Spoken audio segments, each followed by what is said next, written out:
Hello，大家好，我係 Cody 啊。Hello，大家好，我係 May。我哋係生活同埋喺澳洲工作嘅香港人。咁我哋今日係有啲咩話題呢？May。我哋今日會傾嘅話題呢，就係講關於社交啊。喺澳洲究竟有啲乜嘢嘅社交生活呢？同埋通常喺澳洲有啲咩做嘅呢？如果想約朋友去玩啊，或者係係咯，有啲咩活動可以做呢？對比起香港啊，活動夜晚嘅活動係比較少啲嘅。咁你見到喺香港啦，通常都係去旺角行下街食飯啊，跟住去中環啊、尖沙咀嗰啲地方、灣仔啊飲下酒啊。但係嚟到呢度澳洲啦，夜晚就冇乜點樣飲酒嘅，夜晚就都少啦。行街啊、食宵夜嘅地方更加係少之更少。嗱，如果你講日常嘅社交生活，譬如平日啦，或者係晏晝嗰啲時間呢，佢哋可能就係出嚟食下下午茶啊，同啲朋友行下街咁樣。我話唔定可能仲一齊去打下波添，譬如近排興打 pickleball 呢啲嘢咯。我覺得澳洲嘅飲酒文化呢，反而係犀利過香港咯，因為其實啲鬼佬都幾中意有得睇波嗰啲日子呢，去 pub 飲酒嘅。係。同埋佢哋係約埋成班朋友咁樣呢，可能係上其中一個人嘅屋企去飲酒睇波咁樣。我覺得呢個就係佢哋通常嘅社交生活咯。我曾經試過同一個朋友講，叫佢唔好飲咁多酒。但係佢又覺得好唔開心喎，因為佢好似覺得我叫佢唔好去社交咁。但係佢因為最近去過醫院啊嘛，咁我叫佢唔好飲咁多酒咯。我所可以見得呢，飲酒係喺佢哋嘅社交文化裏邊呢都幾重要嘅。我自己呢就冇飲酒啊，喺澳洲通常就算飲呢都係屋企自己開罐啤酒嚟飲下，但係就好少出去飲啦。我覺得乖女嚟㗎，你係。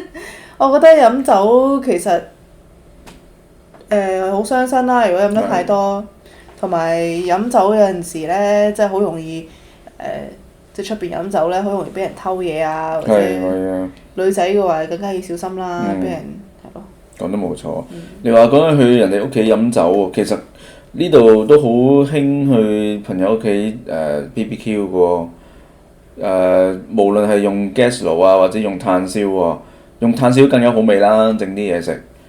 咁但係呢，我哋係郊外呢，郊外都有一啲 council 咧提供啲地方係人哋可以用電子爐去煮嘢食嘅喎，其實嗰樣都係 social 嘅喎。但係呢，可惜嘅就係呢，就係冇乜呢個炭燒嘅爐啊。就算要自己帶出去，可能都要攞 permit 咯。係冇見過啊，唔係直情冇乜，係冇見過係有即係用火炭燒嘅barbecue 爐啊，喺公眾地方。同香港真係好唔同啊！係啊，喺香港嘅話就一定係鼓勵用炭㗎啦。係。咁就同埋頭先亦都講到關於 shopping 喎。係。咁我覺得香港嗰個 shopping 文化呢，就係夜晚 shopping 㗎啦，大家放工放學咁 weekday 嗰時都會去 shopping 嘅。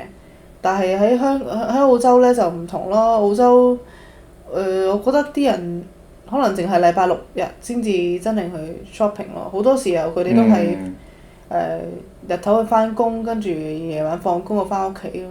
係啊，我都發現澳洲人放假禮拜六日都好晏起身嘅喎。咁其實都冇整得幾多時間出去做social 啫喎。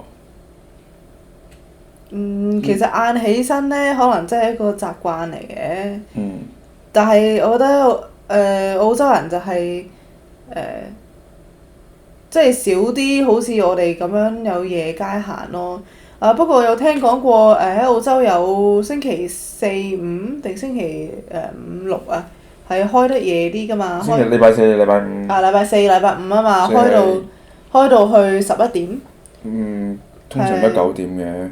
9點咋？係啊，佢哋 shopping mall 啊嘛，你講緊係咪？係啊，shopping mall 呢樣嘢就係咯，其實係一開始嚟到澳洲好似好唔慣㗎，因為佢哋平日呢6點 PM 呢，6點喎就閂門㗎。咁我好多人都係4點或者5點先放工啊，係啊咁6點閂門咧，我覺得係太早咯。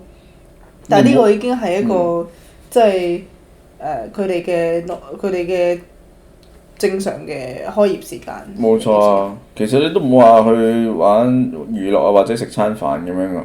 你放咗工，啲冇錯鋪頭都閂晒啦。但係如果你要做啲銀行嘢啊，嗰啲仲死啊！佢哋平時開1至5嘅銀行嘅，咁你點樣搞文件啊？如果你要翻工嘅話，係咪要特登請一日假去搞文件啊？係啊，其實呢度係咁樣㗎，同埋我之前嗰啲同事呢，都係請半日假咁樣咯。朝早翻工，跟住請半日假去做銀行嘢咯。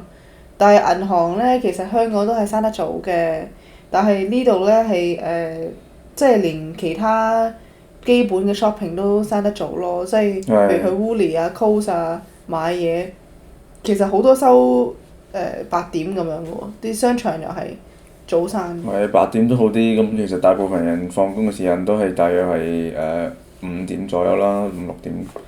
但係你諗下喎，如果我想食飯，我喺香港嘅話，我有陣時8點鐘先坐埋張台度開始食飯嘅喎，即係出街食。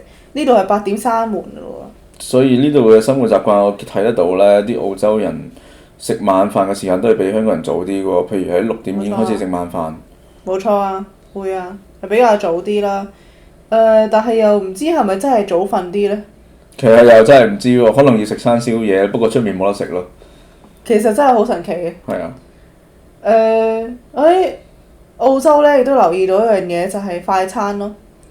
快餐店例如麥當勞啦，佢哋叫 Macca's， 或者係 KFC 啦、Subway 啦，仲有啲咩啊？